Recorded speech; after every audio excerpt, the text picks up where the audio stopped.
Bonjour à vous toutes et à vous tous. Bonjour, bienvenue à notre invité Drazen Benedetti. Bonjour. Bonjour. Ingénieur technique dans une société de téléphonie. On va parcourir votre parcours qui est somme toute assez atypique durant toute cette semaine. Alors, à quel endroit êtes-vous né? Comme le veut la tradition de cette émission, on remonte à votre plus petite enfance. À quel endroit êtes-vous né? Quel jour, quel mois? Alors, je suis né dans la ville de Mostar, qui se trouve en Bosnie-Herzégovine, 27 octobre 1985, à 23h30 pour être précis. De ce que j'en sais, en tout cas. De ce qu'on vous a dit. Donc, oui. La naissance en Bosnie, alors, pas les premiers mois, pas les premières années, mais est-ce que vous gardez des souvenirs de votre vie là-bas? Alors, en Bosnie, là où je suis né, aucun souvenir. Pourquoi? Tout simplement parce que j'y suis resté en tout et pour tout 4 heures. À la sortie de la maternité, ma mère a décidé de rentrer en Croatie, dans une petite ville qui s'appelle Ploče et qui est à quelques kilomètres de Mostar. Et donc je suis né après 4 heures à Mostar et m'a ramené en Croatie. Donc les premières années de vie se passent en Croatie? Tout à fait. De quoi vous vous rappelez? De pas grand-chose quand j'étais petit, de pas grand-chose. Mon premier souvenir, ce qui est assez étrange, je pense que j'avais peut-être 3 ans, c'est ce qui me reste en tout cas. On vivait dans une cave au deuxième sous-sol d'un immeuble où on avait des petites fenêtres grillagées. Enfin, c'était assez compliqué. Et mon premier souvenir, c'est que je regardais la télé et on me montrait la guerre à la télé déjà. C'est le premier souvenir que j'ai qui me vient comme ça. Et j'étais évidemment avec ma sœur et mon frère. Un enfant de la guerre. Tout à fait. Alors quand on est un enfant de la guerre, comment on vit quand on est un enfant de la guerre? On vit, on s'adapte, on trouve des solutions, on est débrouillard parce qu'on n'a pas le choix. Et la moindre petite chose fait qu'on a le sourire et qu'on a l'impression d'avoir réussi, quoi. C'est-à-dire qu'on n'a pas à manger. Quand on trouve à manger, ben, le moment où on mange, ben, on va trouver ça extraordinaire en tant que gamin. Donc c'est vraiment ça qui... Ouais, on s'accrochait à des choses comme ça. Quand on trouvait des jouets, quand on trouvait... Voilà. On s'accroche à ça quand on est gamin et pendant la guerre. Un frère et une sœur, vous êtes le plus petit, le plus grand, à quel niveau de la fratrie? Je suis le milieu. Vous êtes J'ai une grande sœur qui a 5 ans de plus que moi. Je suis donc le second. Et j'avais un frère qui est décédé, qui avait 3 ans, je crois, de moins que moi. Alors, cette vie en Croatie, qu'est-ce qui va se passer durant les premières années? Ça va encore se compliquer. Alors, ça s'est compliqué dès le départ. C'est-à-dire que quand je disais tout à l'heure que je suis resté que 4 heures, moi je me souviens de rien, mais on me le raconte. En tout cas, ma sœur me le raconte. Parce qu'elle avait 5 ans, donc elle avait l'âge déjà de comprendre pas mal de choses. Une fois que ma mère a décidé de me ramener à Ploče, donc en Croatie, elle nous a abandonnés. Donc c'est ma sœur qui s'est occupée de moi, qui avait donc 5 ans. C'est elle qui s'est occupée de moi, ouais. À 5 ans, elle a déjà pris un rôle de chef de famille. Tout à fait. Tout à fait. Comment on vit ça? Il faudrait peut-être lui poser la question à elle, mais... Alors, elle a vécu et elle a surmonté, on verra par la suite, mais beaucoup de choses qu'elle a intériorisées, qu'elle a toujours aujourd'hui du mal à exprimer, et c'est assez douloureux pour elle. Moi, j'ai pas la même vision des choses, donc du coup, je pars du principe que c'est mon vécu et que c'est important parce que c'est ce qui fait ce qu'on est aujourd'hui. Hein. Mais j'avoue qu'elle a eu beaucoup de mal. Elle a beaucoup de mal de se rappeler ces moments-là. Elle s'est occupée de vous et de votre petit frère, du coup? De moi et par la suite de mon petit frère. Donc, dans cette maison, dans cette cave, on va dire... Une cave, une vraie cave. Oui, une cave où on avait de l'électricité de temps en temps. De l'eau, c'était pas non plus beaucoup mieux. Et surtout, pas de lumière. Pas de lumière du jour. En tout cas, très peu.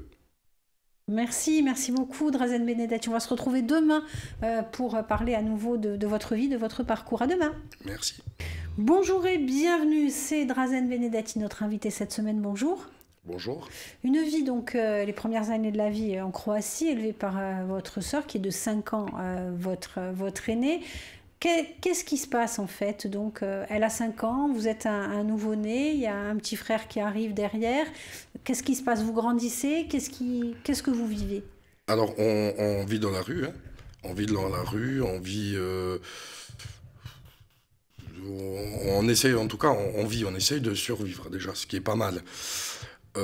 Et ces premières années, en fait, il n'y avait pas la guerre. C'était difficile, c'était très difficile, mais il n'y avait pas la guerre, donc on arrivait quand même on avait de l'entraide, beaucoup, et heureusement d'ailleurs. Mais pendant les 5 premières années, il n'y avait pas la guerre, donc je dis pas que c'est relativement simple, mais en tout cas, c'était beaucoup plus simple que pendant la guerre. La guerre arrive? La guerre arrive. Ou pas? Ou qu'est-ce qui s'est passé Alors, dans cette entre...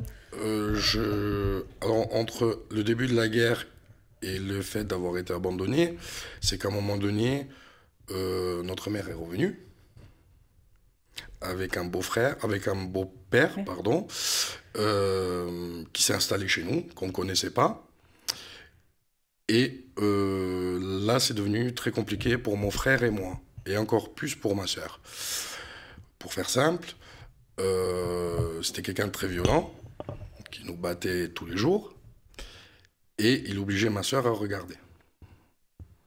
Voilà, donc, et ça, c'est On comprend mieux ce que vous disiez hier, que votre sœur a du mal aujourd'hui à revivre tout ça. tout à fait. Moi, quand je lui en parle, j'ai toujours le petit sourire, parce que malheureusement, c'est le vécu que j'ai, hein. Mais elle a toujours du mal, parce que elle nous regardait, puis elle n'avait pas elle avait aucun moyen de contrer ça. Y compris de force physique. Et nous, avec mon frère, on se disait, ben tiens, il veut faire ça, ok, on va lui demander encore plus, parce que voilà, c'était un peu notre force de combat, nous, quoi. Ok, continue. Comment on se sort de ça? Je crois qu'on se sort pas de ça tout seul.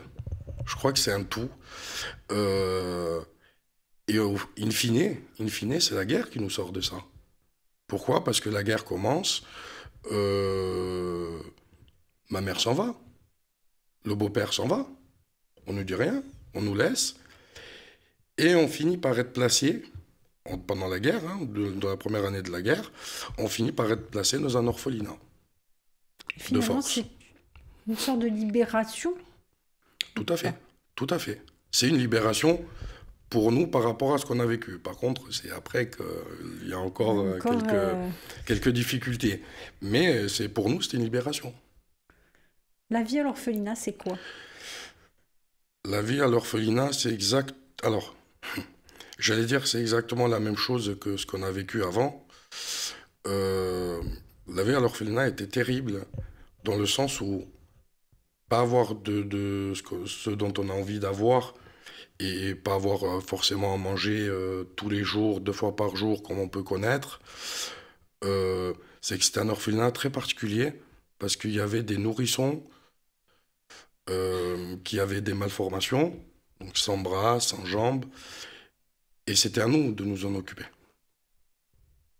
Il n'y avait personne pour le faire. Donc ma sœur l'a fait, moi je l'ai fait, et voilà. Vous aviez quel âge à ce moment-là? J'avais 6-7 ans. 6-7 ans. Oui. Et donc, finalement, vous êtes dans cet orphelinat où vous intervenez presque comme des infirmiers, des assistants, des... Tout à fait. Où il y avait quelques personnes qui étaient censées être là pour nous, pour s'occuper de nous, mais en fait, personne ne s'occupait de nous. On avait fait des clans parce que c'est un orphelinat où il y avait une centaine de gamins, et on était laissés vraiment, je dirais pas à l'abandon, mais presque, hein. On nous donnait à manger 1 fois par jour, pas de vêtements, donc il fallait se débrouiller. Et encore une fois, on a trouvé des solutions, donc voilà. On trouve quoi comme solution? On l'a fait, ben, on avait une petite bande de 20, et on avait l'habitude d'aller voler dans les magasins. Donc on calculait les magasins qui étaient au milieu d'une descente pour pouvoir faire rouler les pommes. Enfin voilà, on avait trouvé des formules pour essayer de s'en sortir, et on s'en sortait. De temps en temps, on avait quelques petites pertes, mais en gros, on s'en sortait quand même, quoi. On s'en sortait, et puis c'est justement cette solidarité qui fait que... Mais tout à fait, et en plus, on était les enfants de la guerre. Donc on s'est retrouvés vraiment, il y avait cette passion de la survie, en fait. Hein. C'est la passion de la survie. Quelle vision vous aviez justement de cette guerre d'adultes? Ben il y avait la guerre, et effectivement, on s'en rendait compte parce que les bombes pleuvaient, les sirènes sonnaient sans arrêt, des morts, on en a vu, mais il fallait survivre. Il fallait survivre. Et comme on l'a fait depuis mes premiers souvenirs, c'était juste un petit peu plus compliqué, mais on est allé chercher les meilleurs moyens, la meilleure façon de survivre. Est-ce que le fait que votre fratrie n'ait pas été séparée, ça a été une force en fait? Alors ça a été une force au départ, sauf que l'orphelinat, à partir d'un certain âge, mettait les enfants dehors. Donc ma sœur, quand elle a eu un certain âge, je n'ai plus en mémoire, on l'a mise dehors. C'est-à-dire qu'on ne lui demande pas son avis, on ne cherche pas à savoir si tout va bien, on la met dehors. Donc ma sœur, on l'a mise dehors. Mon frère, qui était plus petit, de toute façon, à l'orphelinat, c'est soit on arrive à faire quelque chose, entre guillemets, comme l'a fait ma sœur par la suite. Donc elle a réussi, mais elle a eu des moments de galère terribles, mais elle a réussi. Soit on fait comme mon frère, et mon frère, il est tombé dans la drogue, il en est décédé. Merci beaucoup, Drazen Benedetti. Merci. Merci. À demain. Bonjour, bienvenue. Nous retrouvons Drazen Benedetti. Bonjour. Bonjour. On reparle donc de votre vie, de votre parcours. Vous êtes en Croatie, cet orphelinat où votre sœur, finalement trop grande, est mise à la porte de cet orphelinat. Mais vous dites, elle s'en sort, elle trouve les moyens de s'en sortir. Par quel biais? Alors, elle s'en sort. On peut appeler ça le destin. Peut-être pas le hasard, je pense que le hasard, bon. On peut appeler ça le destin. Elle tombe sur un Croate qu'elle rencontre par hasard, ou pas, de qui elle tombe amoureuse, et qui l'aide. Lui, il était à l'armée, donc il partait à la guerre, il était au front, hein, mais il a aidé ma sœur. Il l'a installé chez ses parents, il lui a donné ce qu'il fallait, il lui a dit il faut que tu travailles.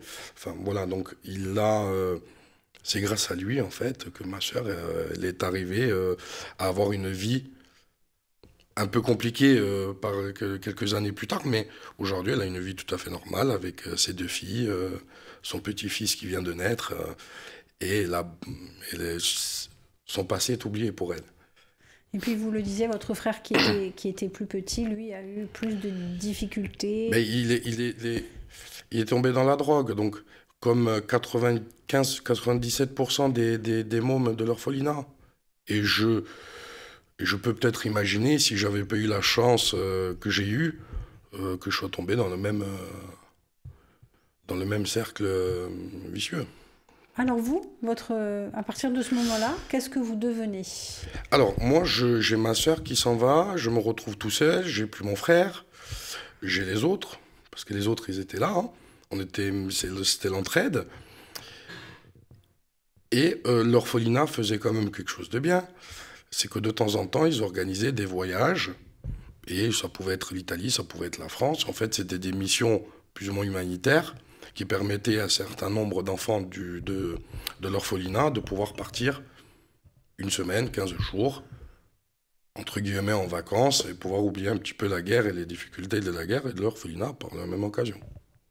Et vous partez où? Alors, je fais un premier voyage en Italie. Je reste 15 jours, je tombe dans une famille où je suis très bien accueilli, j'ai les amis qui sont pas loin, donc on est un peu rêveur quand on est gamin, surtout quand on sort on n'a plus cette contrainte de sortir, de sirènes, de bombes, de faim, de soif. Donc on a les vêtements qu'on veut, on se retrouve de suite privilégié. Mais je suis resté que 15 jours. Et vous rentrez? Et je rentre. Et quand je rentre, j'ai dit à ma sœur, je suis allé en Italie, c'est extraordinaire, il n'y a pas de guerre, il n'y a pas de gens qui meurent, on mange, on boit, on a des vêtements. Elle me dit, oui, mais il ne faut pas rêver.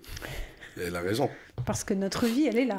Tout à fait, parce que on voit pas, on voit vraiment. Et en plus, la Croatie, comme la Corse, c'est des patriotes, hein.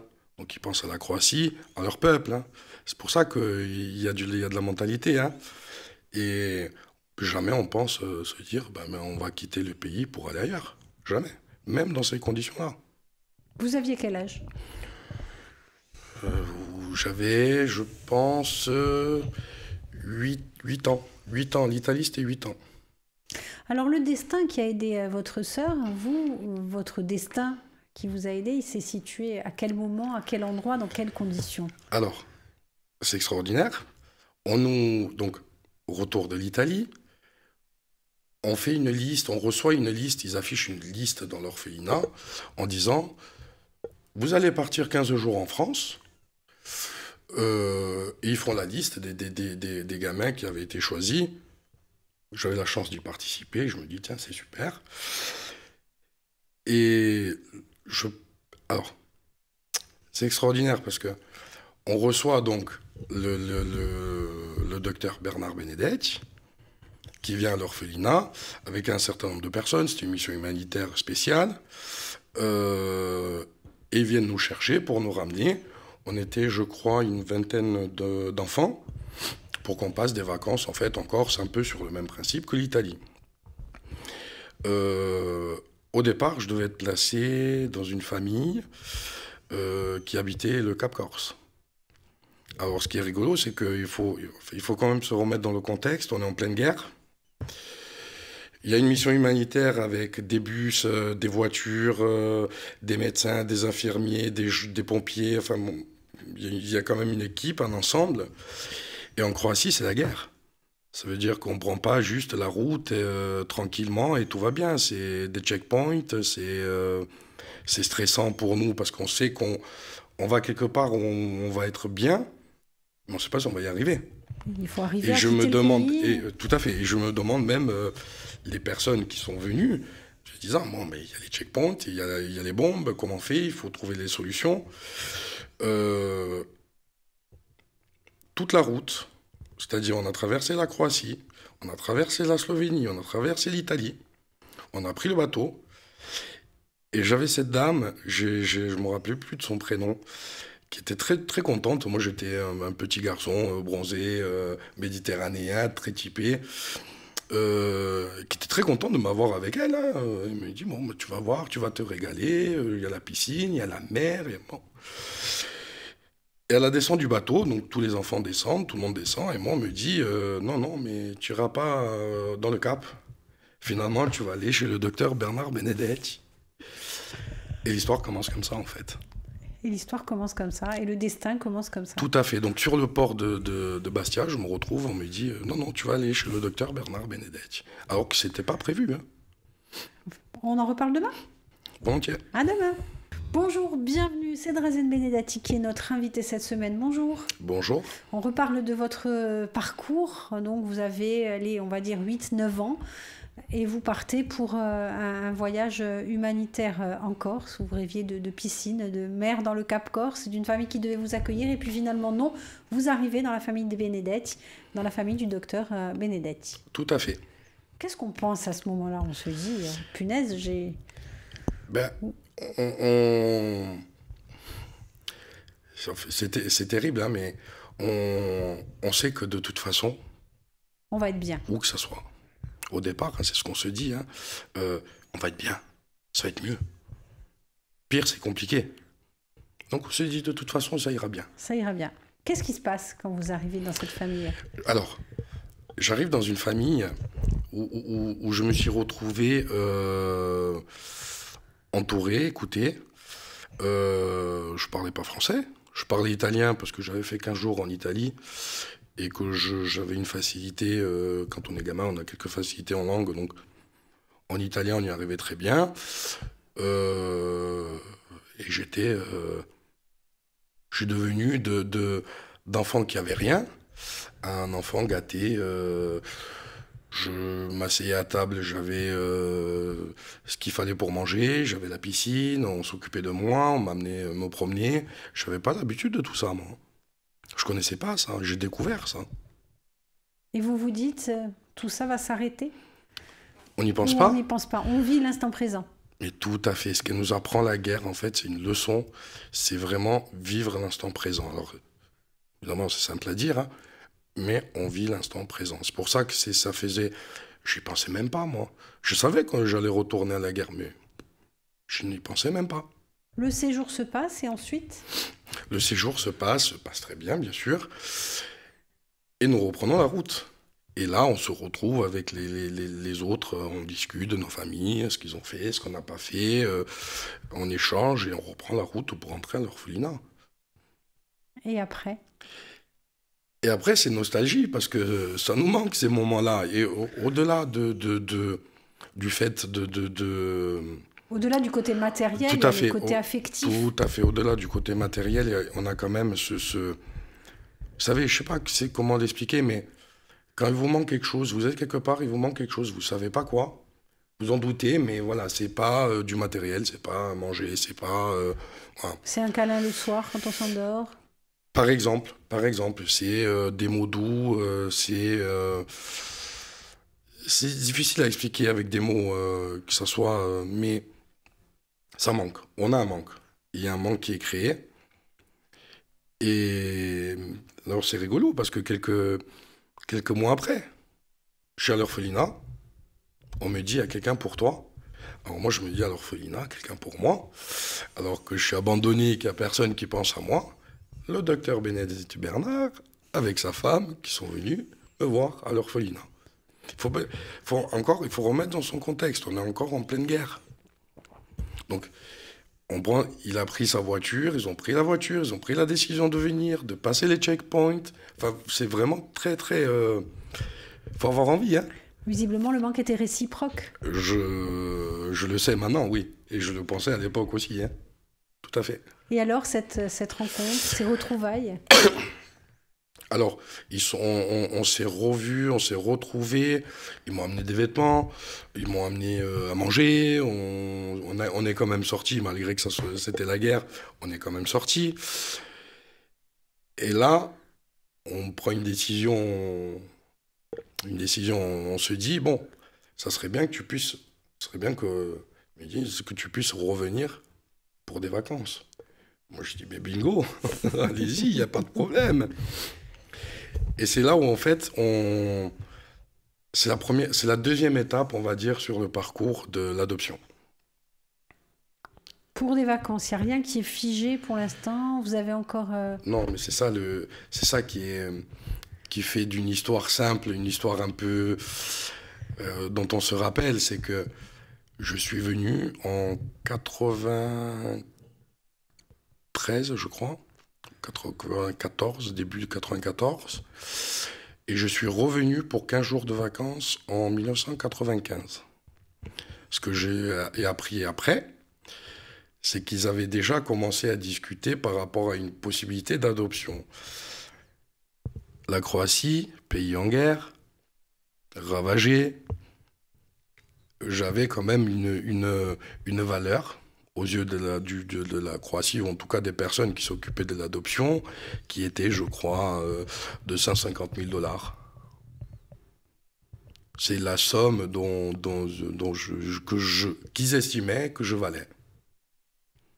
Et donc, comment ça se passe? Comment ça marche? Et donc, quand on part en vacances, on a besoin de passeport. Mon père, Bernard Benedetti, demande le passeport à la personne qui s'occupait de ça, qui lui dit, non, on ne vous donne pas le passeport. Parce qu'on sait que vous voulez adopter, et si vous ne revenez pas, bon. Et on a mis dans la négociation, ils ont mis dans la négociation une dame qui représentait l'État croate, qui est venue avec moi pour les 15 jours. Donc j'avais mon passeport, on a pu arriver, et on est arrivé le 21 juin 1995, heureusement d'ailleurs, parce qu'on est arrivé à temps pour la fête de l'élection du maire de Lugodinac, qui était Bernard Benedetti à l'époque, et on avait fait une très belle fête. Une très belle fête. C'est des souvenirs comme ça, ce sont des flashs qui ah restent. oui, c'est plus que des souvenirs, parce qu'en fait, il y a un fil conducteur. Dans chaque histoire, il y a un fil conducteur. Et c'est vrai que moi, j'aime bien rajouter pas mal de choses sur le fil conducteur, mais in fine, rajouter bout à bout, ça fait le tout. Les vacances se passent? Alors, les vacances se passent très très mal. Alors, très bien sur les vacances en elles-mêmes, entre guillemets, sur ce que je reçois, mais très mal avec la personne qui était là pour représenter l'État croate. Et vient l'heure de partir, la personne, j'ai plus son nom en tête, prépare ses valises et je lui dis, mais je fais pas les valises. Je repars pas. C'est une discussion qu'on a eue, et je lui dis, mais je repars pas. Et elle me dit, tu as raison. Elle me dit, tu as tout à fait raison. Et je décide de ne pas repartir, donc on la ramène au bateau. On ne pouvait pas retourner de fête en Croatie, c'était un peu compliqué. Et là, il y a une autre étape qui vient, c'est toute la procédure, tout ce qui va être mis en place par l'État croate, tribunal de La Haye, le déplacement des gendarmes. Enfin, c'est assez compliqué, in fine, pour une adoption qui peut paraître basique. On sort un enfant d'un orphelinat, d'un pays en guerre, on lui donne une famille, de l'amour, ce dont il a besoin pour s'épanouir dans la vie. Et on s'aperçoit que ça va pas être simple. Ça va pas être simple. Merci beaucoup, à demain. Merci. Bonjour, bienvenue, on retrouve Raven Benedetti. Bonjour. Bonjour. On en est donc à ces vacances chez le docteur Bernard Benedetti qui vont devenir vos parents, monsieur et madame Benedetti. Très compliqué donc la gestion administrative de cette adoption. Alors, très compliqué parce que assez rapidement, l'État croate... Voulez vous vendre finalement? En plus de vouloir me vendre, a porté plainte au tribunal de La Haye contre mes parents pour l'adoption. Et apparemment, même pas apparemment, dans les papiers du tribunal de La Haye, il y avait marqué enlèvement, séquestration et ainsi de suite. Et quand on est gamin, on ne comprend pas tout. Évidemment, bien sûr qu'on ne comprend pas tout, mais c'est des périodes qui étaient assez dures, j'imagine pour mes parents, mais pour moi aussi. Hein. Quand vous avez tous les matins, 6 heures du matin, 3 gendarmes qui viennent pour vous interroger alors que vous êtes en train de prendre le petit déjeuner. Alors, voilà, on me pose des questions. Est-ce que tu es heureux? Est-ce qu'il te manque des choses? Bon. C'était un peu compliqué. Sachant quand même, entre parenthèses, que je suis arrivé le 21 juin, le 1er septembre, j'étais à l'école. Donc en 2 mois, j'ai appris le français. Et quand les gendarmes venaient, je commençais à maîtriser un petit peu la langue française. Donc il fallait quand même avoir un peu de répondant. Et à un moment donné, je leur ai dit, mais attendez, allez en Croatie, passez 1 semaine à l'orphelinat, et revenez me voir. Et revenez me voir. Donc il n'y avait aucune... C'est un peu l'aberration pour une adoption qui existe toujours, malheureusement. Malheureusement, ça existe toujours. Hein. Comment ça s'arrange? Vos parents se sont battus? Vous êtes Alors, battus avec eux? Ça s'arrange parce que mes parents se sont battus, parce que je sais qu'ils avaient fait des demandes à des amis qu'ils avaient pour les aider par rapport à ça, et que la plupart du temps, ils ont eu des retours en disant « Non, mais docteur, vous comprenez, ça va être très, très compliqué, c'est pas possible, c'est dur. » Sauf un, qui a dit, il n'y a pas de problème, on va y arriver, il va falloir du temps, il faut être courageux, mais on va y arriver. Et on y est arrivé parce que on a commencé en 95, mon adoption, elle a été prononcée en 2005. Ah oui, quand même. Donc, étiez déjà... C'était très long, c'était particulier. Après, ça reste de l'administratif. Et puis finalement, on y est arrivé, mais au bout de 10 ans. Mais en attendant, vous pouviez vivre? Tout à fait, tout à fait. Je pouvais vivre ici, j'étais à l'école, j'avais des copains, des copines, je sortais, j'avais une vie tout à fait normale et je profitais avec excès, bien sûr, de tout ce que j'avais d'un coup que j'avais pas avant. Mais il n'empêche qu'il y a ces visites incessantes des gendarmes. Ça doit être un stress, comme ça a pu l'être pour vos parents. Alors oui, ça a été un stress parce que... Alors, oui et non, parce que ça rajoute un petit peu de stress, mais in fine, on sait où on va. Quand on y croit, quand on a envie, quand on y croit, on y arrive. On savait que c'était long de toute façon, et on était... je suis tombé dans une famille où où nous sommes ouverts d'esprit et on sait se dire les choses. Et puis on se disait les choses, quoi. Voilà, là on va faire ci, on va faire ça, là il faut monter, là il faut faire le dossier, le tribunal. Bon, et on l'a fait, on a réussi, on l'a fait ensemble, soudés, comme une vraie famille, in fine, comme une famille. Comme une famille. Tout simplement. Alors ensuite, vous avez fait votre parcours, y compris un parcours professionnel, on ne va pas revenir là-dessus, mais durant cette période, votre sœur, elle vit les choses comment? Ma sœur, je ne sais pas du tout comment elle les vit, parce que moi, je me suis mis une barrière. Elle vit où, votre sœur? Ma sœur vit à Split. Et moi, je m'étais mis une barrière, c'est-à-dire que je ne voulais même pas en entendre parler, c'est-à-dire que à partir du moment où j'ai trouvé un bien-être, où j'étais quelque part où il y avait des personnes qui m'aimaient, où j'étais bien, le reste, c'est comme si ça n'existait pas. Hein. Et j'avais fait carrément j'ai fait un mur, un blocos. Je voulais même pas en entendre parler. Ma sœur, j'ai pas eu de contact avec ma sœur. Mes parents en avaient, hein, et moi, j'en avais pas. Jusqu'en 2007. Eux ont gardé ce contact, ils ont eu cette... Parce qu'ils estimaient que elle avait besoin de savoir certaines choses, et puis elle avait besoin d'avoir des nouvelles. Et moi, j'estimais que, j'étais passé à autre chose, en fait. C'est terrible, hein. Quand on y pense, c'est terrible, parce que...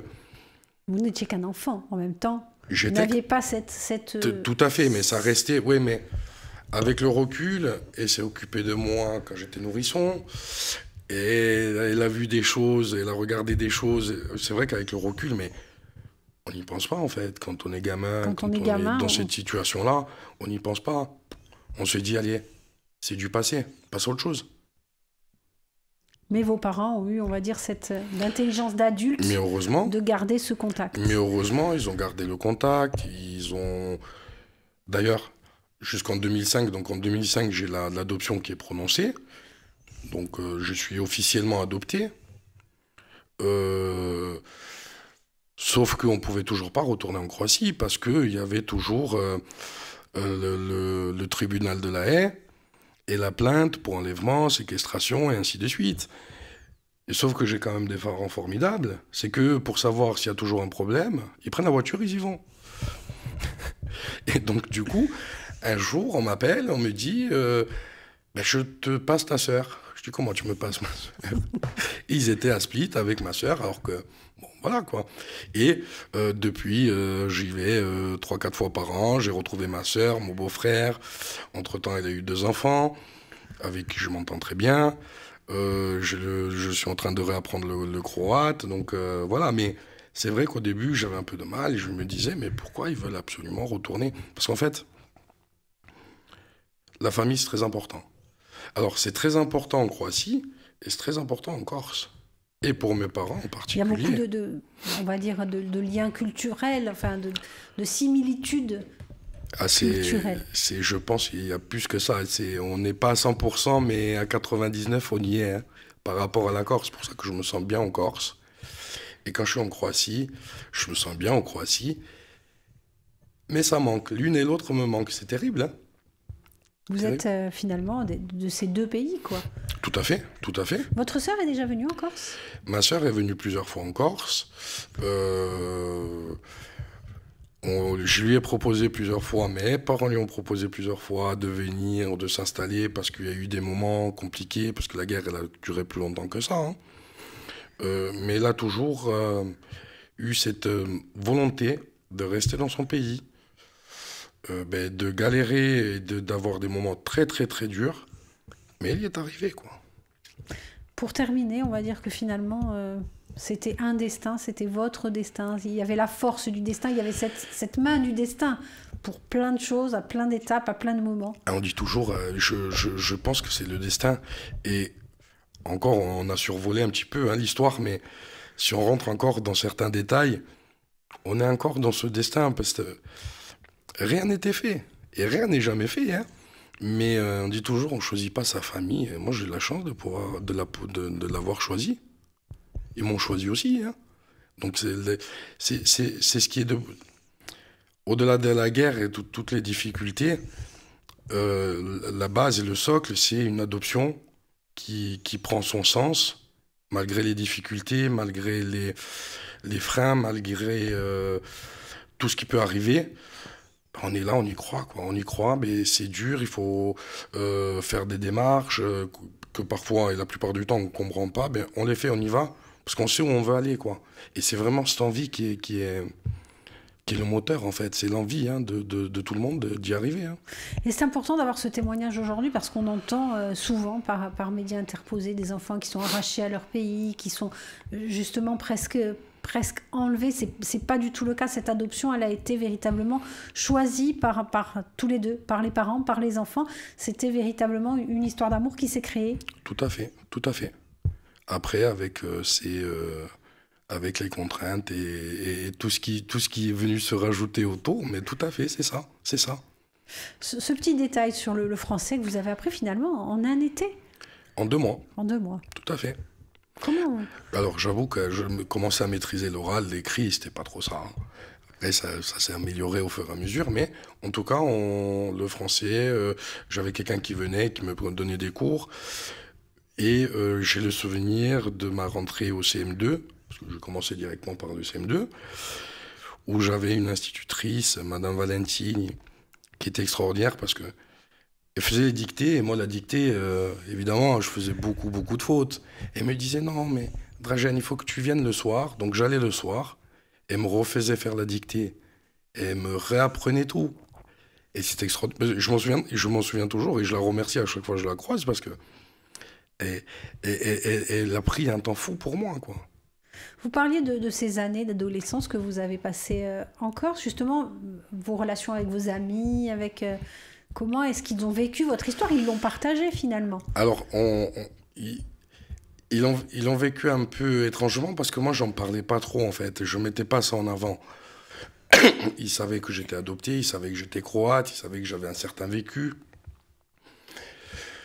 Mais comme j'avais fait un mur à un moment donné, j'avais décidé que, voilà, ok, tu as vécu, jusqu'en 95, on met de côté, oui. Puis après, on verra. Mais en fait, je m'aperçois aujourd'hui, et avec quelques années de recul, ça fait pas qu'aujourd'hui, mais depuis un petit moment, que le vécu qu'on a, il est très très important, parce qu'il fait de nous ce que nous sommes aujourd'hui, donc, et ce qu'on va être demain. Et du coup, j'en parle aujourd'hui ouvertement. Je sais que j'ai des collègues qui me posent des questions, ce qui est normal. Ils nous disent, tiens, tu t'appelles Dragan, Croatie, même des clients avec qui j'échange. Et d'ailleurs, je peux de temps en temps tomber sur des adoptions qui ont été compliquées dans d'autres circonstances. Mais il y a toujours quelque chose pour... voilà, et moi, je n'ai pas honte de mon passé, surtout pas. Vous disiez, ça fait la personne que je suis aujourd'hui. Tout à fait. Qu'est-ce que vous avez envie de transmettre? On essaie de transmettre ce qu'on apprend généralement. Ça nous apprend, en fait, une vie comme ça nous apprend beaucoup de choses. Mais il y a 2 mots, enfin deux mots particuliers, c'est l'humilité. Et pour faire simple, l'humilité, le premier, et la vie, en fait. Et on n'y pense pas toujours. C'est-à-dire que quand je dis la vie, c'est la priorité, quoi. Il y a des choses qui sont prioritaires dans la vie, ça passe après tout le reste, quoi. Merci beaucoup, merci pour ce magnifique témoignage et cette semaine que vous avez passée en notre compagnie. On retrouvera cette émission en podcast audio et vidéo sur nos réseaux sociaux et notre site internet. À bientôt. Merci à vous.